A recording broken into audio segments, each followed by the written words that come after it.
संजय भाई नमस्कार। अमित भाई नमस्कार। सर, हरियाणा के जिला सोनीपत से लंबा सफ़र तय करके आप राजस्थान के ज़िला झुंझुनू के अंदर ग्राम नावता के अंदर पधारे, उसके लिए आपका हार्दिक हार्दिक अभिनंदन।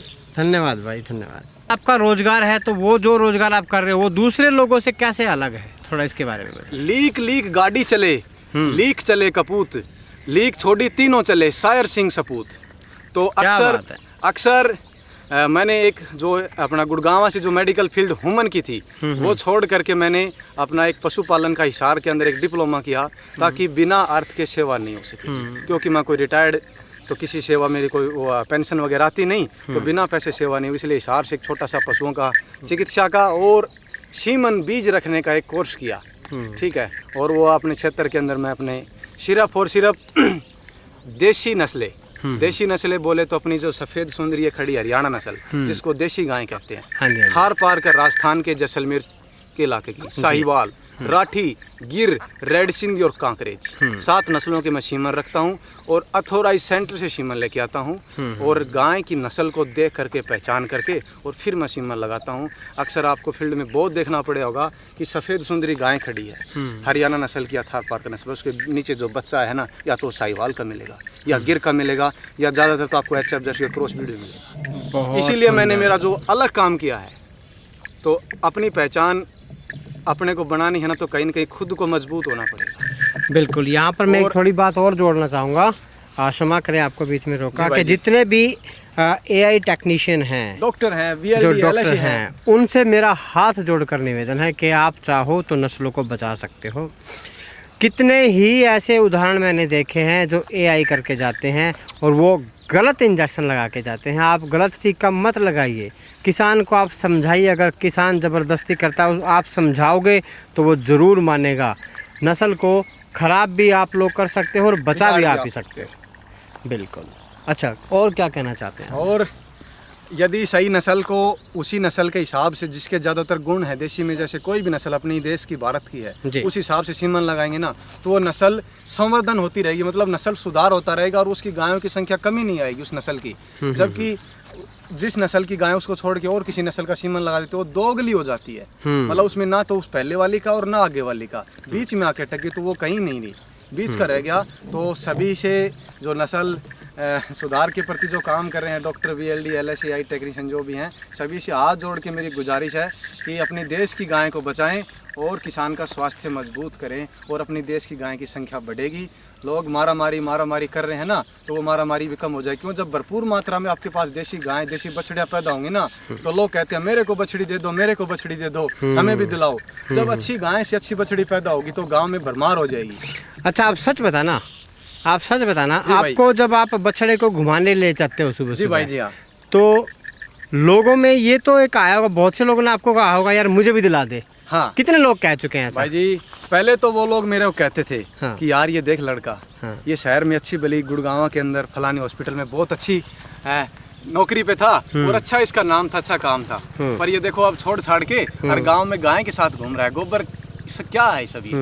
तो पहले उसको हीन भावना से देख रहे थे उस काम को। अच्छा, ठीक है। फिर जब ये नंदी महाराज हमारी प्रथम सफलता, मेरे कार्य के अंदर परमात्मा ने मेरा साथ दिया और ये प्रथम सफलता मेरे को मिली, और फिर ये जब बछड़ा धीरे धीरे बड़ा हुआ और घर से बाहर निकलना जब शुरू हुआ और फिर ये जो दिखने लगा, तो लोगों ने एक अंदर से आवाज़ आई कि कहीं ना कहीं ये चीज़ एक चमकता हुआ सोना है। हाँ। सफ़ेद सुंदरी जिसको आप वाइट गोल्ड कहते हैं ना, तो लोगों के इसके अंदर कुछ दिखा तो उन्होंने बोला कि काश ऐसी बछड़ियाँ भी हमारे घर होती और हमें भी आप दिलाएं। ये उनकी भावनाएं थी। जो लोग पहले हमें कहते थे कि ये लड़का क्या है, किस तरफ चल पड़ा, और महीने 2 महीने बाद फिर वो ही गांव वाले वो बोले ऐसी गाय हमें, ऐसी बछड़ी हमें भी दिलाएं। बहुत बढ़िया, यानी कि आपको बहुत लोग कह चुके हैं। बहुत लोग कह। अच्छा, ये तो और आने वाले समय के अंदर, अभी शुरुआती समय मेरा है, 2-3 साल लगेंगी मेरे को फील्ड में पैर जमाने के लिए। कुछ जम चुके हैं और जो मैंने सीमन रखे अपनी देसी गायों के, उनके बच्चे आएंगे, कभी बछड़ियाँ बड़ी होंगी तो आपके उनको रिजल्ट दिखाएंगे। बड़े सुपीरियर गजब रिजल्ट आए हैं और बहुत सारे बछड़ियाँ आपको खूब से मिलेंगे। तो किसान अपने आप बोलेंगे कि फलाने गाँव में फलाने घर में उसके पास एक बछड़ी आई है जो कि संजय जी ने सीमन लगाया था, उसकी बछड़ी है। तो खुशी हैं, उनके घर पे एक अच्छी बछड़ी आ गई, घर पे सुख शांति समृद्धि है, घर के अंदर गौ है तो सब कुछ है। प्रथा तो ये अच्छी नहीं है, ये है वो है। तो मैं बताना चाहूँगा कि सीमन प्रथा ने हमारी नस्ल का सत्यानाश किया है। हाँ, क्योंकि हमारे अंदर गांव के अंदर पंचायत के अंदर पंचायती नंदी हुआ करता था, ठीक है। और सीमन प्रथा जब से आई है, चप जर्सी के या और किसी नस्लों के बाहर से सीमन आए हैं और हमारी नस्लों को उन्होंने बिगाड़ा है। तो अब नस्लें इतनी बिगड़ चुकी कि आप पूरे गांव के अंदर आपको एक नंदी नहीं मिलेगा शुद्ध नस्ल का, उसी नस्ल का जिस क्षेत्र में आप रह रहे हैं, जी जी, नहीं मिलेगा। तो आपको कहीं न कहीं सीमन का सहारा लेना पड़ेगा। पहला ऑप्शन आपका नंदी महाराज प्राकृतिक गर्भाधान है और दूसरा आपके पास सीमन लगाना है। तो प्राकृतिक गर्भाधान हम रखेंगे पहला ऑप्शन। तो नंदी तो हमने छोड़े नहीं, खो दिए, बिगाड़ दिए नस्ल। लेकिन अच्छा तो नंदी है, लेना पड़ेगा। अच्छा नंदी है तो नंदी का सहारा ले, नंदी का सहारा ले। अच्छा नंदी नहीं है तो फिर आप गलत नंदी के बजाय, गलत नंदी से अच्छा है सीमन लगवाएं कि श्रेष्ठ सीमन लगवाएं। और सीमन भी श्रेष्ठ लगाएं और उस डॉक्टर से, उस सीमन लगवाने वाले से कहें कि हमें जैसी हमारी गाय है ना, जिस नस्ल की देसी की, उसी का सीमन लगाएं। ये नहीं है कि नस्ल है अपने देश की और किसी और अन्य नस्ल का सीमन लगा दिया, क्षेत्र नस्ल के छोड़ के और किसी अलग क्षेत्रीय नस्ल का सीमन लगाया। ऐसे करके नस्ल नहीं बिगाड़े। बहुत सुंदर। अच्छा, एक बात और संजय बताइए, आप मार्केट में रहते हो, एआई करते हो, आजू बाजू के गांव में जाते हो, पहले तो मैं सबसे निवेदन करूंगा कि जितने भी किसान हैं वो उम्मीद करें कि संजय जैसा भाई कोई ढूंढे अपने आजू बाजू में जो ऐसा काम करता हो और उसी को इनवाइट करें एआई करने के लिए।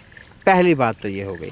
दूसरी बात आप मुझे संजय ये बताइए कि जिस तरह से आप फील्ड में घूम रहे हो, मार्केट में घूम रहे हो, तो आने वाला भविष्य कैसा दिखाई देता है आपको? जो व्यक्ति स्वदेशी गायें रखने की सोच रहे हैं या प्लानिंग कर रहे हैं या जिन्होंने अभी शुरुआत की है लेकिन उनको लाभ नहीं मिल रहा है, तो उनका फ्यूचर क्या रहने वाला है? आप थोड़ा इस बारे में प्रकाश डालिए, क्योंकि आप घर घर जाके घूमे हो तो आप बता सकते हो, बताइए। अक्सर फील्ड में देखने से घूमने को मिलता है कि डॉक्टर आता है, हाँ जी, और बोलता है कि ना किसान की गाय हिट में आई, मतलब वो ब्याने के 2 महीने बाद दिनाप पे आई, जी, तो वो किसान को बुलाते हैं, क्योंकि डॉक्टर तो ना नंदी तो रहे नहीं, हाँ जी, डॉक्टर को बुलाएंगे, बोलेंगे कि हमारी देसी गाय है, आप देसी का सीमन लगा दो, हाँ, वो आएंगे और वो ऐसा ही 11 भर के चले जाएंगे। जब 9 महीने बाद वो काले खुर आते हैं ना, मतलब क्रॉस ब्रीड का बच्चा आता है, फिर वो डॉक्टर किसान वो माथा मारता है कि देखो मैंने क्या कर दिया। तो फीडबैक जो रेस्पॉन्स आ रहा है ना, वो गलत डॉक्टरों के कारण से, गलत सीमन प्रथा के कारण से, और वो गलत फीडबैक आ रहा है। नहीं, मैं आपसे क्वेश्चन ये कर रहा हूँ, अच्छा, कि जो देसी गाय का भविष्य क्या है? भविष्य इतनी मारामारी पहले थी, ठीक है, पर अब हर घर का एक युवा हर गाँव में भैंस रखने वाला होगा, पर घर के अंदर एक देसी गाय रखने चाह रहा है। बोले कि अच्छे स्वास्थ्य चाहिए और घर के अंदर सुबह उठते उठते गऊ के दर्शन हो जाएं, तो हमें और कुछ नहीं चाहिए, एक बछड़ी या अच्छी गाय दिला दो देसी, इससे बढ़िया खुशी हमें कुछ नहीं होगी। यानी कि डिमांड बढ़ती जा रही है, खूब है। अगर कोई अपने घर पे रखता है तो उसकी बछड़ी कुछ न कुछ दे के जाएगी। अगर उसको किसी दूसरे किसान को देनी है तो दे के जाएगी। खूब, बहुत ज्यादा मांग है, बहुत ज्यादा मांग है। जैसे कि एक उदाहरण के तौर पे बताना चाहूँगा मैं आपको, कोई लड़का है, हाँ जी, वो पढ़ाई लिखाई करने के बाद किसी भी सरकारी नौकरी में लग गया, अच्छी नौकरी पे, हाँ जी, तो हो सकता है कि जब तक वो घर पे बेरोजगार था ना, तो हो सकता है कि उसकी जो एक वो अपना सगाई होती है या विवाह की जो तैयारी होती है ना, आज तक हो सकता है कि उनके इतने ज़्यादा उसकी वो नहीं आए होंगे, पर जैसे ही लड़का सरकारी नौकरी लग जाता है ना, तो उस पर घर पे बौछार हो जाती है सगाई वालों की, फलाने गांव में अच्छा लड़का नौकरी लग गया, अच्छे परिवार से है। ऐसे ही यदि आपके पास अच्छी गाय, अच्छी बछड़ी है ना, तो मांगने वाले बहुत हैं। ठीक उस तरह जैसे एक अच्छा लड़का नौकरी लग जाता है ना, तो उसके खूब सगाई वाले आते हैं, खूब रिश्ते वाले आते हैं।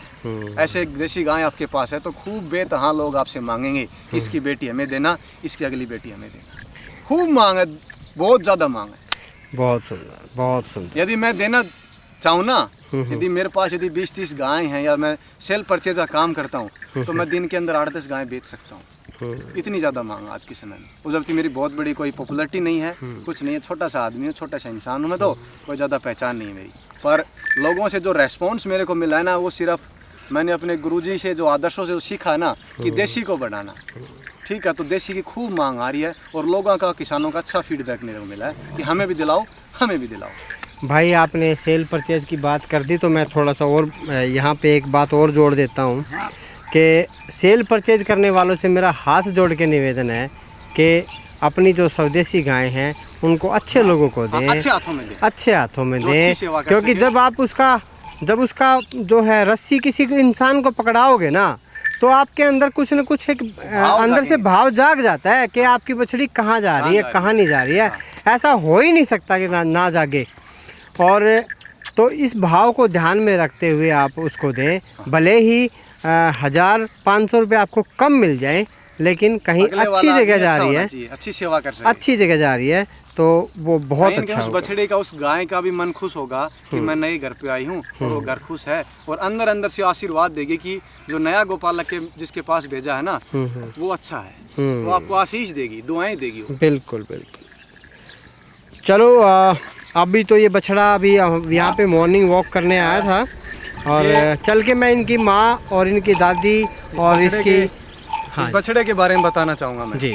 25 फरवरी 2021 का हमारे घर आंगन में जन्मा है, ठीक है, और अब ये 6 महीने 2-4 दिन ऊपर हो गया, 6 महीने की उम्र है। आप इसका शरीर देखिए, लाणपाण देखिए, कद काठी देखिए, और ये देसी नस्ल है जिसको हरियाणा नस्ल बोलते हैं। आप हरियाणा नस्ल की पहचान निकालिए, इस बछड़े के अंदर कैसी शुद्धता है, हर एक पॉइंट से, नाक से बिल्कुल आप ये देखिए नाक, हाँ जी, तकरीबन काला नाक है, ना मात्र नीचे का गुलाबी, हाँ। माथे के अंदर सुशोभित हड्डी है, पोल जिसको बोलते हैं। आप आंखें देखिए बिल्कुल सही, और आंखों के ऊपर एक रिंकल्स बन रहा है, आप देखिए, ये देखिए, जो कि एक भावी नंदी को दर्शाती है, एक रोब होता है एक नंदी का, वो होता है।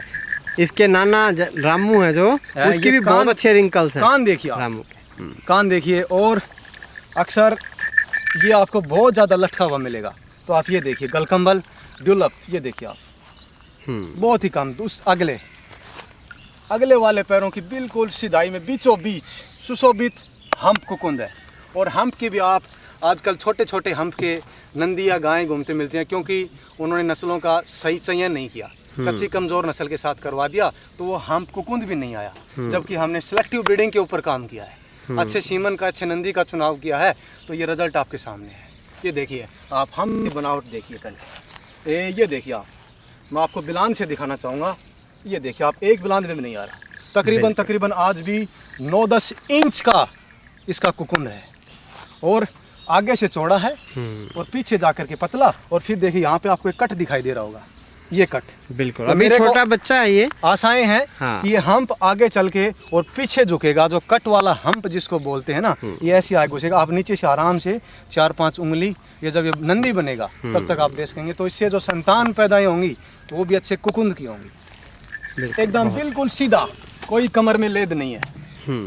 आप नाभि देखिए, ये देखो आप, नाभि देखो आप, 1 इंच 1.5 इंच जो कि हरियाणा ब्रीड के अंदर परमिटेड है, इससे ज़्यादा आपको नाभि नहीं मिलेगी। ये 6 महीने का बछड़ा है, जैसे जैसे इसकी उम्र होगी ना, ये नाभि, अभी इसका पेट खींचेगा तो इसकी नाभि भी और कम रह जाएगी, ठीक है। पूँछ, पतली पूँछ है, और ये देखिए घुटनों तक, ये नीचे तो बाल है, घुटनों तक है, मजबूत पैर है, और एक बार टेस्टिकल के ऊपर आप नज़र लगाएं, ठीक है, आए, बिल्कुल शांत शरीफ है, कोई मतलब नहीं है। ये देखिए सटीक टेस्टिकल, बिल्कुल। इधर आए आप, ये देखिए 2 रूडिमेंटेड टिट्स इधर हैं, 1-2, और ये 2 जस्ट इस तरफ, 1-2, 2 ये हो गए और 2 ये, 4 रूडिमेंटेड टिट्स हैं, सटीक टेस्टिकल, बिल्कुल किसी प्रकार की कोई त्रुटि नहीं। 2 इस तरफ, 2 इस तरफ, 4 रूडिमेंट्री टिट्स हैं। तो आशाएं हैं कि ये बछड़ा, आप भी कमेंट करके बता सकते हैं बछड़े के बारे में, अगर आपको कोई ऐसी कोई करैक्टर ऐसा दिखाई देता है जिस पे आपको संदेह है, डाउट है, तो आप कमेंट कीजिएगा, कमेंट करके आप बताएं, बता सकते हैं, और आपके सुझाव का इंतज़ार रहेगा। या फिर हाँ जी बताइए, क्या करें? सुबह रोजाना ये, इसको मैं चाहे माँ का चाहे कितना दूध पिला दो, हाँ जी, ये तैयार नहीं हो सकता। हाँ, सिर्फ दूध में, चाट बाट में तैयार नहीं होगा। इसकी एक दैनिक दिनचर्या होती है, जैसे इंसान सुबह उठता है, घूम के आता है, जंगल फ्रेश होके आता है ना, उसके बाद फिर जाके अपना कुछ आगे की दिनचर्या शुरू करता है। ऐसे ही सुबह उठेगा, अपने माँ का दूध पिएगा, दाना चारा खाएगा, और उसके बाद जैसे ही भोर हुई, सूरज हुआ तकरीबन 6:30-7 बजे, ये अपना मेरे साथ इसको मैं लेकर के यहाँ घुमाने के लेके आता हूँ। ये 3-4-5 किलोमीटर डेली इसकी भागदौड़ और इसकी एक्सरसाइज होती रही। 1 पंथ 2 काज। ये देखिए, ये आप देखिए, मेरी जो ये पेट नहीं है, इसके पीछे यही है, इसी का कहीं न कहीं हाथ है। मेरे थोड़ा सा पेट था, अच्छा। पर 6 महीने साथ हो गए बछड़े के आते हुए। अच्छा। तो साथ घूमता हूँ 2-3-4 किलोमीटर, तो मेरा भी स्वास्थ्य ठीक हो गया, पेट गायब हो गया। बिल्कुल। आप अभी थोड़ा सा एग्जाम्पल दिखा देता हूँ मैं। पीछे ये बच्चे का हम्प देखिए, छोटा 6 महीने का बच्चा, और एक पीछे एक नंदी जा रहा है, जो कि क्रॉस ब्रीड में आप देखिए उसका। आप देखिए रोड पे आपको, आप अपनी गाय को खुला छोड़ देते हैं क्रॉसिंग करवाने के लिए, मीटिंग करवाने के लिए, तो उसका क्या रिजल्ट आएगा आप खुद सोच सकते हैं। वो पीछे नंदी जा रहा है। तो इसको घुमाने फिराने के लिए इसलिए लेके आया जाता है। एक सांड को, एक जोटे को, एक पहलवान को कभी भी घर पे रख के तैयार नहीं कर सकते। उसके लिए जितना उसका शरीर से पसीना निकलेगा ना, उतनी उसकी मसल्स मजबूत होंगी और बलिष्ठ बनेंगी। तो आगे चल के यदि हमें भावी नंदी खड़े करने हैं तो कहीं न कहीं हमें ऐसी व्यवस्थाएं देनी पड़ेगी, चाहे बेशक आप घर पे रखें, चाहे गौशाला में रखें, चाहे कहीं भी रखें। अच्छे जीन मजबूत करने हैं तो उन्हें बचपन से उन्हें खुला रखना पड़ेगा, दौड़ धूप करानी पड़ेगी। और उसी का परिणाम ये देखिए आप, यदि इसको मैं बांध के रखता ना तो इतना शरीर बनाता है और इसका स्वभाव चिड़चिड़ा होता, क्योंकि अब इसकी ऊर्जा निकल चुकी है, खूब भाग दौड़ कर ली इसने, शांत नहीं रहता। ये देखिए आप, हाँ। ये देखो बिल्कुल शांत, कोई मतलब नहीं, कुछ शैतानी करने का, शरारत करने का ना, अपने मालिक के प्रति पूर्ण वफादार है उसका।